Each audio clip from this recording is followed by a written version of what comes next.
After stealing Game 1 in Houston, the Warriors were riding high going into Game 2, expecting a battle but not a slaughter. Not only did Houston beat them by 15 while holding the lead to double digits basically all game, much worse than that, Jimmy Butler would get undercut mid-air, causing him to land hard on his tailbone, with the timetable of his return being up in the air. If Butler is out for the series, it's safe to say that Houston will close this out swiftly, but if he does return, even if he's a step slow for a few games for just a little bit, it's enough of an edge that it could decide this series. So, are the Golden State Warriors screwed? Let's talk about it. Hello everybody, welcome to Rusty Bucket. Subscribe to the channel and drop a like on this video, and check us out over on Spotify and Apple Podcasts if you would like to enjoy this as an audio-only experience. Unbeknownst to me, apparently the Spotify stuff was not coming out during the playoffs as it was intended to, so all of the recaps that have been made thus far have been released, and the rest of them will be over on Spotify, Apple Podcasts, all of that from here on out, so apologies for that. Real quick, I also want to plug, I am probably, not a guarantee, don't get mad at me if it doesn't happen, but I'm probably going to be live streaming the Knicks versus Pistons Game 3 over on Little Rusty Buckets. We did a stream for the Lakers versus Timberwolves game, and it was a good bit of fun. Probably going to invite a guest or two to join me. Not sure who yet, but yeah, go check that out if you'd like to watch the game with me. Also, go watch my Knicks Pistons recap for the first two games. It's the best thing I've made thus far, and it's the worst viewed. I don't know why the Knicks and Pistons have such little motion. It's weird. Anyways, a lot of Warriors fans understandably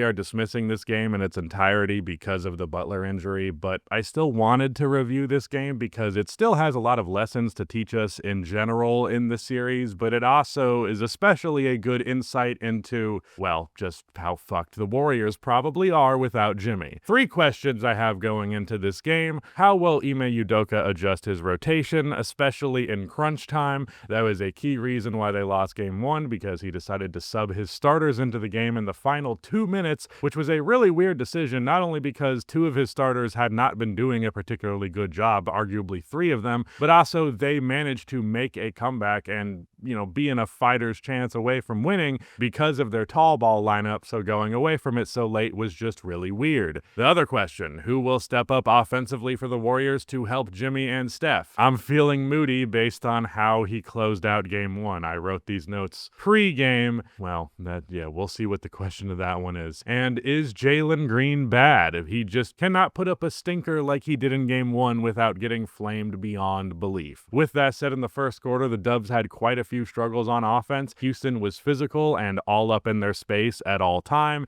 Any clean look that they did get was a miracle or a really great set. Right here, Pod sets a screen for Moody, who was being guarded by Alfred Şengün. He comes to the ball, Steph passes it, and Moody immediately initiates a handoff into a screen. As Curry runs to the ball, Amen is lost, and he gets to walk into a pull-up 3 on the left elbow. Even still, Jalen Green gets a good contest. It's just Stephen Curry, so the result is what it is, but that's one of the most open looks the Dubs got early. It really illustrates how tight the defense was. By the way, since I did mention Pods a second ago, I guess I should just mention this here. Dude was sick, like food poisoning sick, like Michael Jordan flu game shit, except he played 15 minutes and he wasn't good, so not quite a Michael Jordan flu game performance from him, but I gotta commend him for, persevering. I don't think that he was in this game, and I definitely didn't think going into it that he'd be particularly valuable while playing genuinely sick, but I have to commend him for the determination and the competitiveness. Houston had an interesting switch in matchups from Game 1. Şengün now had Moses Moody as his matchup, with Fred VanVleet guarding Draymond Green. I'm not sure what exactly the logic to this game plan is. I'd think that Moody would pull Şengün from the paint where he's least vulnerable, and while Golden State isn't about to run a post-scoring play for Draymond, his size advantage could matter around the rim, both as a finisher and a rebounder. They held the Dubs to 18 in the first, so I can't say it's bad, but a third of those points did come from a pair of threes from Moses Moody, who both times was open because Şengün was just too deep into the paint. The Dubs also made a matchup switch, putting Jimmy on Şengün and Draymond. I assume they're applying the Timberwolves defensive strategy from the Denver series last year, but in a small ball form, the small ball version of double bigs, I guess. Draymond is not really any stronger than Jimmy Butler, so you allow Butler to take the physicality of Şengün, take the initial bumps, try and hold him off of his spot as much as possible, while Draymond helps off of Amen Thompson and doubles Şengün in the post. Dre is a much better shot blocker than Jimmy Butler, at least a decent bit better, but I think he's better at getting blocks off of help on the weak side rather than just in a straight-up one-on-one matchup, especially just it doesn't give you the room to really use your verticality. A lot of the times in Game 1, Draymond just kind of got a little jump onto his contest for Şengün, and given the height difference, it just wasn't enough. I don't think that this is a bad strategy for the Warriors necessarily. Like, it wasn't the problem for them, but it wasn't a solution either. It didn't really fix anything. Houston scored 28 in the first, which, after 85 points in Game 1, is quite an improvement. Jalen Green on the break makes a great jump pass to a cutting Amen here, drawing the defenders his way and giving Amen a clear lane. Great playmaking out of a guy who needs to be making these kind of plays to be a positive player. Jalen would also hit a three-pointer in the quarter, but otherwise he had a pretty unimpressive start. Now, unfortunately, something that took away from what this game could have been was the mid-air collision between Amen and Butler.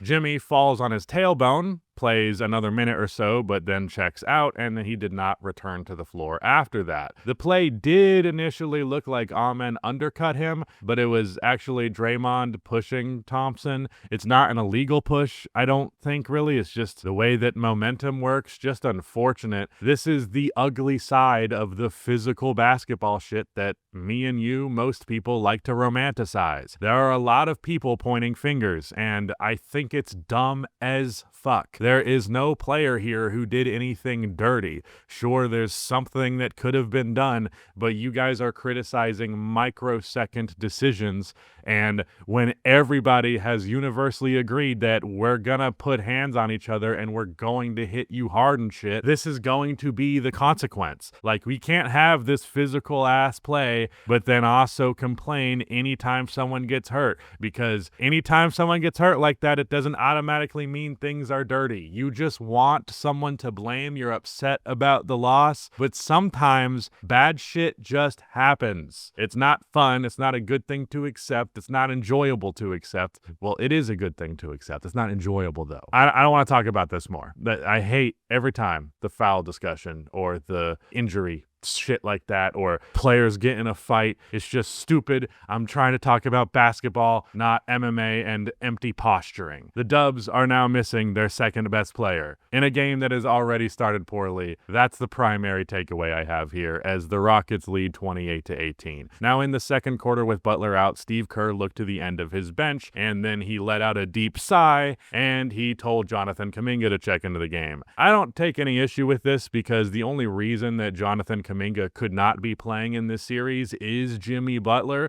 The spacing with him, Green, and Jimmy is just an offense killer. Even if he can cut, even if Jimmy can do Jimmy shit, even if Draymond theoretically shoots well from three, there's just not going to be enough space. The defense will collapse into the paint constantly, and it's just going to bring everything falling apart. But Kuminga can be an effective transition and cutting player. He's probably not too bad as a roller either, if I had to guess, so sometimes that can be a recipe for him putting up points on the board. The other bench guy who checked in was Pat Spencer. Someone who, from the limited time that I have seen him play, is a cool story, but one that belongs at the end of the bench in a playoff series, like, all due respect. Not to mention number 61. Wow. If he has some deep meaning behind it, I'm sorry, but just purely on an aesthetic basis, 61 is not a good jersey number for basketball. When he did check in, I thought that this was some Steve Kerr ego trip bullshit, because this type of stuff was a huge source of conflict with this team pre-Jimmy Butler trade. There was a lot of finger pointing, a lot of trying to say this is the reason we're losing, that's the reason we're losing, and the truth is there was a lot of reasons. But Kerr's tendency to dig deep into the bench was annoying because, well, you're often only as good as your weakest link, and a lot of the times the starters were getting like 30 minutes, and then, someone like Pat Spencer got 10, and it was like, give those 10 minutes to somebody else, or split them among your other players, and suddenly you have a winning result. But After I said all of that, well, Pat Spencer did score 9 points in the second quarter, so what the fuck do I know? I actually think he had the second most points for the Warriors in general. He did have a few possessions where he got targeted on the other end. Şengün runs an inverted pick and roll with Van Vliet here to switch Spencer onto him. Then he gets by him, spins around Quinton Post into an and one lefty layup. That plus the free throw made it a 17-point lead for Houston early into the second. But as for Kuminga's minutes, well, they did not go so well. He bricked a top of the key three, an ugly mid-range shot over Şengün, but he did finish a Euro step lefty layup in transition around Fred Van Vliet. When he's in an open floor, Jonathan Kuminga is great. He's kind of like a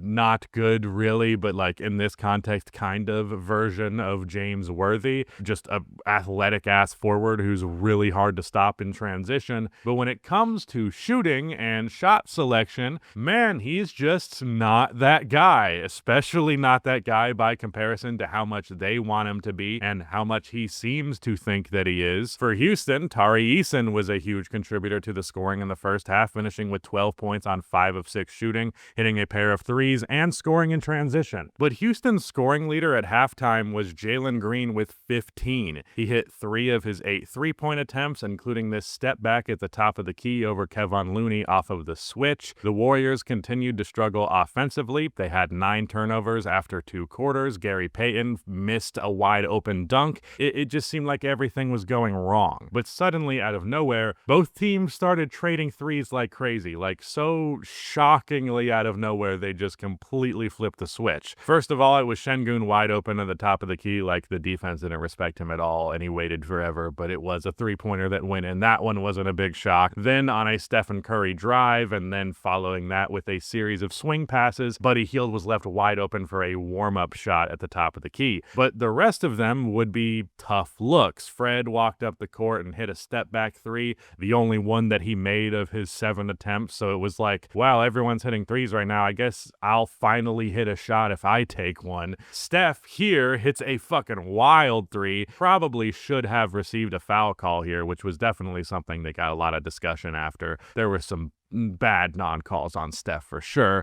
Then on the other end, it kept going, and it would naturally be Jalen Green, once again getting up a 3 off of the dribble for Houston. And then Steph said, what's one more for you? Pulling up from a few feet out at the top of the key. There was 6 3-pointers in a row here, 3 for each team. What the hell? Like, after the first 5 quarters and most of this one, the series has been a rock fight. Like, the description of what a rock fight is that game in game 1 and what it was mostly through the first quarter, even if the Houston Rockets were better offensively. To go from that to everybody is hitting shots was wild. Like, it was surreal to jump from 90s physicality brickfest to Dion Waiters and Tim Hardaway Jr. trading threes in the Rising Stars game. You're a real one if you remember that shit. It is genuinely one of my favorite early basketball memories, like more than it probably should be for being a Rising Stars game. The score was just 37-52 before those threes started to fall, and Houston ends up taking the advantage by 14, 60-46, going into quarter 3. The Warriors really had no hope going into this second half, and, well, they would not gain a whole lot in this quarter. Jalen Green continued to cook even more so than he did in the first half. In fact, he doubled his scoring volume of the half in this quarter. His 19th and 20th points came off of a Şengün handoff where he walks into a free throw line mid-range jumper. This is the other side of the Jalen Green experience where the shots are dropping and the dude looks like he's a top 10 player all of a sudden. I did fear at this point that he would start forcing some dumb shots with the excuse that he has a hot hand. That is a common thing you see with guards who have a high shot tendency. They see a couple of them go in and then they just think they're invincible. But I think he mostly kept it conservative here. Like, he maybe shot 3 or 4 threes out of the 18 that he took overall, where he probably could have passed them up, looked for a better shot earlier into the shot clock, but that would be me nitpicking. He also had some nice drives. On this one, he displays some great touch and body control off of the glass with the bank shot after having taken a bump from Quinton Post. The Rockets tried to get that post onto Green's switch, and for the most part, it worked. Like, they did it a lot. Green was either driving by him or hitting step-back threes over him. He had 15 in the third, and even worse for the Warriors, Dillon Brooks hit a shot clock beating post fadeaway over Draymond Green. Just disgusting. Every time he is vindicated for taking a mid-range shot, it makes me sick. Frankly, still a Dillon Brooks hater to this day. Sorry, I can't drop it. The Warriors tried what they could to get back in this game, but the best they could do was essentially trade baskets. Quentin Post had 2 threes in the quarter. Kuminga couldn't even hit a short floater over Jalen Green in the post, like such a short floater that it basically skirts the line of floater and layup. He did hit a corner 3, and he did finish the game 2 of 5 overall from outside, which is nice, but man, it's hard not to feel like we are getting a Walmart Jimmy Butler. Honestly, more of like a Dollar Tree Jimmy Butler, maybe a found it on the side of the road Jimmy Butler. That's too mean. The Dubs would score 25, but they could not clear the deficit because they couldn't stop Houston, and they had a handful of unforced errors. A miscommunication on this pass from the Dubs results in an easy steal for Jalen Green, who takes it in for the slam. Remember what I said in Game 1 about how the Rockets will make the Warriors pay for dumb turnovers? Well, there it is. It was really hard to see a path forward for a comeback here at this point, as the Dubs were trailing 71-87, and said path did not exist, as it turns out. Couldn't see that path because it did not fucking exist. Things got very contentious in the fourth quarter with a lot of posturing and Draymond Green bullshit, but I don't want to pay any more mind to that stuff. I'm here to talk about the basketball. Now, to revisit our 3 questions, how will Ime Udoka adjust his rotations, especially in crunch time? Well, there was no crunch time, so there's not really anything that's that specific that stood out. Like, all of my criticisms for his lineup adjustments was very related to the fourth quarter and when Steven Adams was gassed and checking in the starters in the last 2 minutes, so no crunch time, no real judgment here. Who will step up offensively for the Warriors to help Jimmy and Steph? I'm feeling Moody based on how he closed out Game 1. Well, maybe if he got more than 24 minutes, Moody could have helped more because he did play well in the time that he had, but there was not enough to make up for no Jimmy Butler, it turns this into a different question, but no, that didn't happen.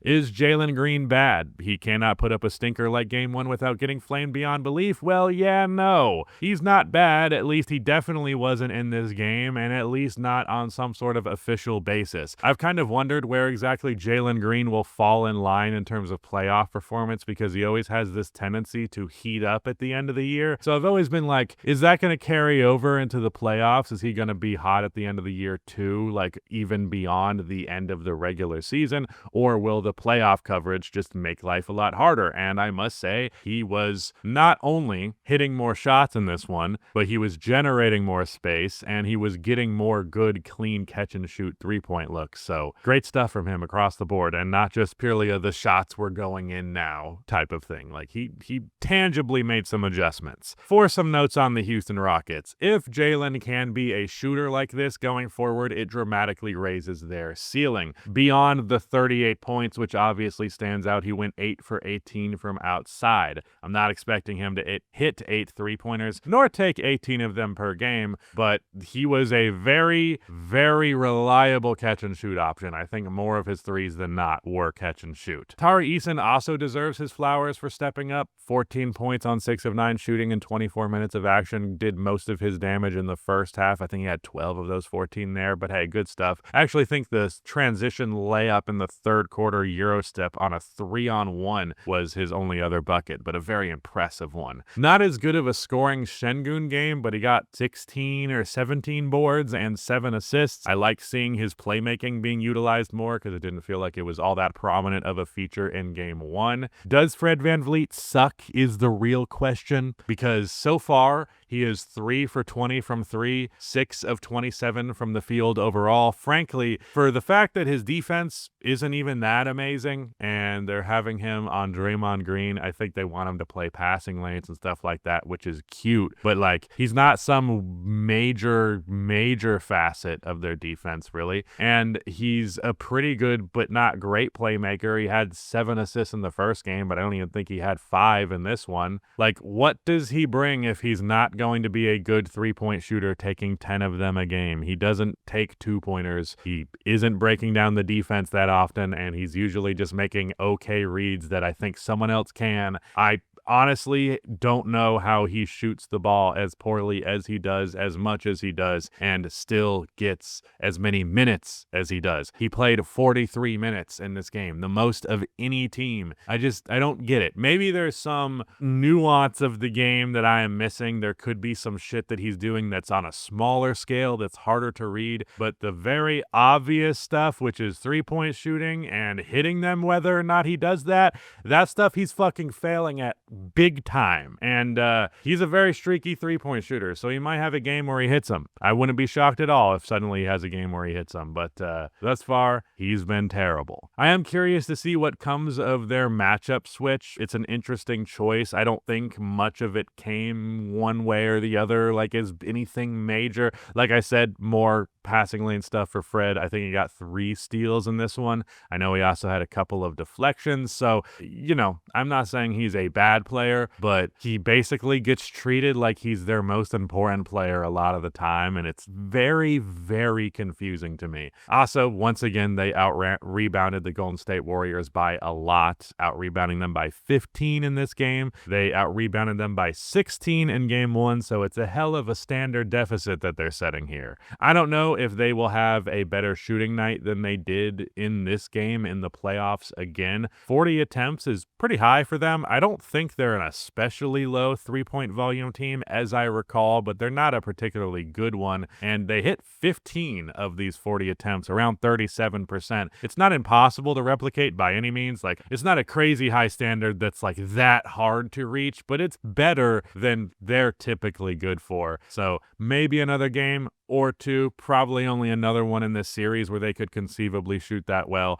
but it was a huge advantage here. They won this game again on the merit of their defense, but the offense was a lot better, and in a way that matters a lot. They also had an 18-point advantage in the paint. I'm kind of starting to love this Rockets team, and I've never said that before. There's never been a Rockets team that I have liked, at least in terms of, I mean, actually pretty much ever. Like, I fuck with the Hakeem era, but like, it's not like a big team for me. And I didn't really like the James Harden era personally. Like, I think James gets super underrated because of aspects of his game that are not aesthetically pleasing or enjoyable to watch, but not aesthetically pleasing at times and unenjoyable to watch did ring true for me at a younger age. So I didn't really fuck with the Rockets in that era, and I mostly haven't really liked them that much this year because, well, I like Amen Thompson and Jabari Smith Jr. There's almost no one else on this roster that I'm a big fan of, but I've really come around on Sengun.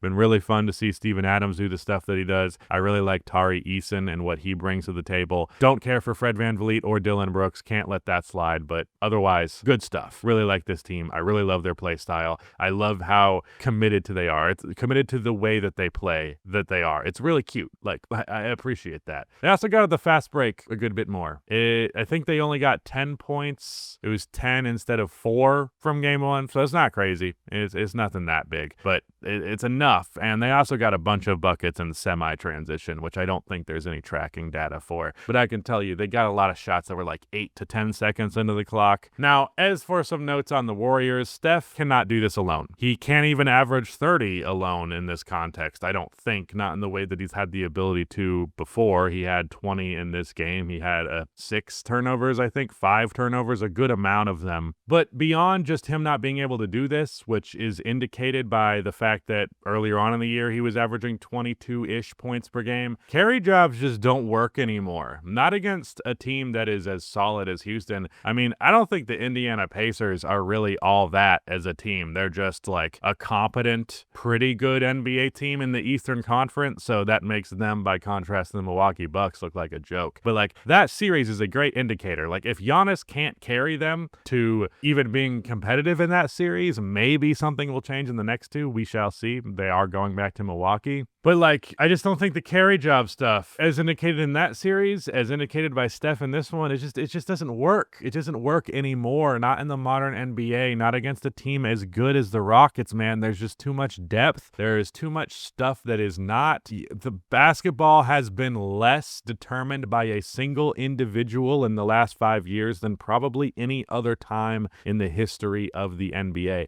We are at a more egalitarian time in this sport than ever before. Role players matter more than ever before. And even if Steph is nuclear, a lot of people get mad at how I say nuclear. Is it nuclear or nuclear? I don't care. Whichever version of atomic expression you need, even if Steph averaged 35 for the rest of this series, I don't think they beat Houston. But I also don't think he's going to do that because he's 37, not as fast as he used to be, not as impactful on the ball, on the dribble as he used to be. The whole point of the Jimmy Butler trade was to take this pressure off Steph. That unlocked him to continue to be the high volume scorer that he had been every other year previous. And take that away, and I think you make Steph a worse player. It's not just that you lose Jimmy Butler, you also lose a freer version of Stephen Curry. Why doesn't Moses Moody play more? I don't understand it really at all. I have felt for the longest time that he is underutilized by this team. If there was anyone on the Warriors that I would say was due to step up and do more offensively, it was Moody. Based on how he ended the fourth quarter, I thought he was in for a pretty big game. And, considering the minutes that he played, which was 24, the same as fucking Quentin Post, I don't understand. I don't get it. He's a good three-point shooter, like a good three-point shooter, very reliable, has the defense's respect. He has some creation ability. If push comes to shove, he's not a bad mid-range shooter either, not that you want to really lean on that, but he can genuinely score you like 14 points per game while playing good defense if you play him 36 minutes a game, especially if Jimmy Butler's not going to be there.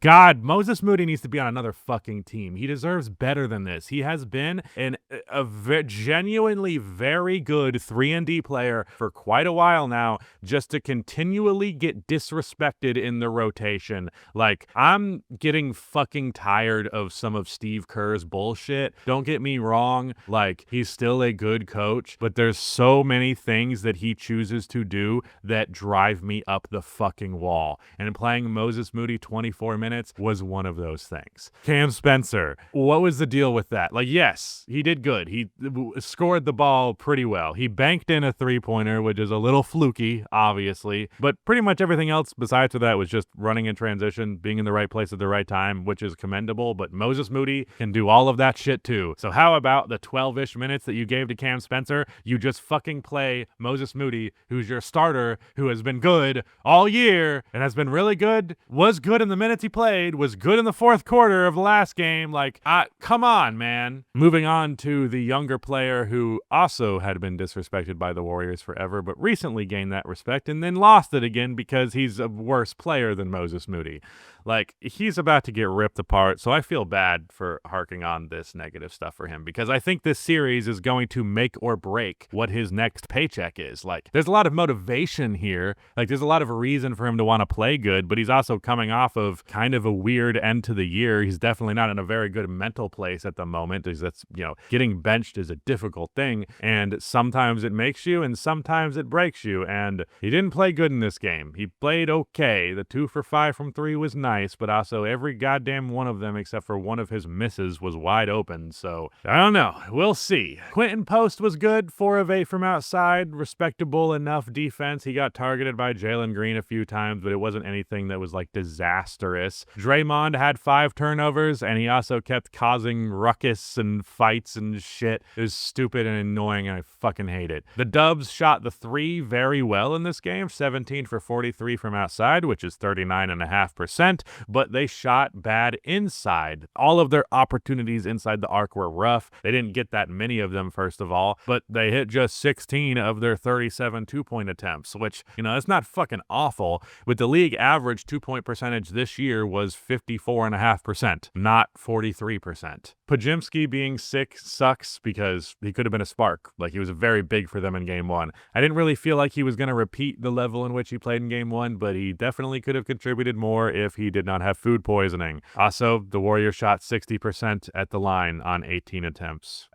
Come on. You can't be missing those, not that many. On a scale of 1 to 10, how fucked are the Warriors? Well, my understanding is that Jimmy Butler's issue is a handful of days to recover from. Like, that injury is usually at least 4 or 5 days and usually multiple weeks for the recovery process, and that depends on the severity. I'm not a doctor. That's just what I've been hearing people say. I have a feeling that this one's going to be severe because he fell from like 6 feet in the air. That was very rough, very scary. I couldn't obviously, but like there's a moment where I was like, shit, like feeling it in my own back, like secondhand pain, I guess. I was like, oh man, that shit would have fucking destroyed me. I wouldn't get out of my bed for at least a couple of weeks after that, let alone play a professional basketball game. Now they could do the classic like Luol Deng shit where you just shoot him with a bunch of painkillers and foreign substances so that he can go out there in game 3 and play. But my guess is he will probably skip out on game 3 and show up in the 4th one based on the timetable of the injury recovery. Typically, if it remains what it was originally diagnosed as, I think he will miss a game and then get in. And if he misses a single game, I think the Warriors lose. It would take a wild Steph performance, like at least 40 plus points and a role player or two having big games as well. So it seems unlikely they would win without him. And what matters after that is how well could he play after he returns. That's bigger than when he returns. I mean, when he returns, if it doesn't happen, is bigger. But if he returns in game 4, game 5, it really is how good will he play? And unfortunately, this question is an unanswerable question. If he's hobbled enough that he can't be a 20-point scorer, again, I think they're cooked. Like I said going into their playoffs in general, that the Warriors need playoff Jimmy. They don't necessarily need a 35-point per game series from him, but they could use a 22-point per game series from him at a bare minimum. And